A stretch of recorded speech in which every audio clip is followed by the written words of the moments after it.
here in studio with us. And we're going to try to talk a little football here and return to the Aaron Hernandez case and story in a little bit. First of all, Brian Orakpo, how you feeling? I'm good. And it was actually 2, but yeah, I'm good though.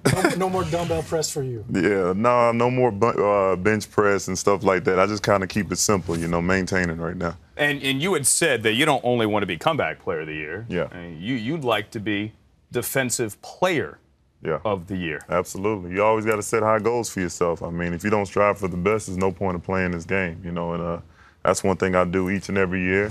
Play with a chip on my shoulder and try to wreak havoc on Sundays. You're going to have a little competition because didn't OC come out and say that he was going to be the defensive player? He beat you to the punch. He beat me to the punch. After he left the Giants, he said he was going to come out and be the defensive player of the year. So you guys got a little friendly competition going on. That's how we Nigerians do it, man. we set high goals for ourselves, man, and we try to make things happen. Well, there's a new award out. Okay. Well, it's not a new, but it's going to be named the Deacon Jones Award. So would you rather have the Deacon Jones Award, leading the NFL in sacks, or Defensive Player of the Year award?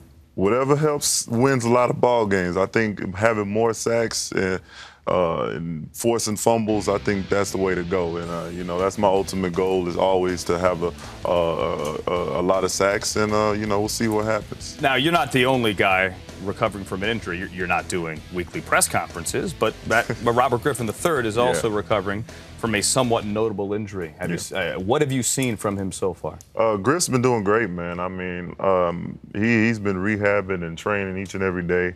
I'm still around in the area to catch and witness him, and he's looking great, man. He's running well. Agilities are great. His dropbacks are great. You have any doubt he's going to play week 1?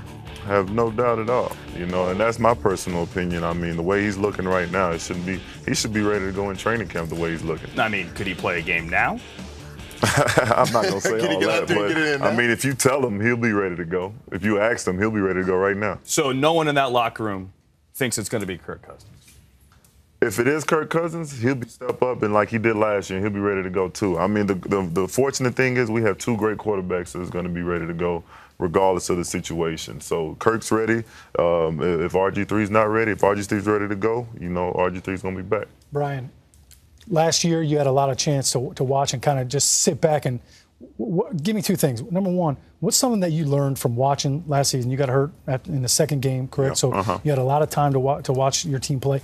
One of the things you learned personally, but then also, second thing, offensively, you guys are scoring points. So defensively, what type of transition does that do for your mindset, knowing that your offense is going to be scoring points for you? Yeah, well, the first thing you said, just missing so many games and able to have a different perspective of the game. I was able to actually learn what offenses are really doing instead of just running plays, instead of just trying to get after quarterbacks. I can kind of sit down and kind of know what's going to happen beforehand. And, that's something that I picked up a lot. And as the first day in OTAs was that I was able to participate in, I'm out there flying around, calling stuff out, and it's starting to become natural for me now. And instead of just going out there and just being athletic and rushing the passer.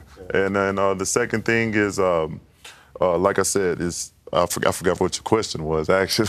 Well, just defensively, you guys were 31st on third down. So now with when we have an offense that's scoring, I mean, and putting up points like Griffin and Morris was able to run the ball like he did, I mean, it makes our jobs a lot easier. I'm able to just get after it. I can, all right, forget this run this time. Let me get after it because they're down, 21 points or whatever the case may be. And that was the most disappointing thing for myself missing last year, because I never had an offense like we had last year. And, that's why I'm so excited for this year. It's going to be great to watch.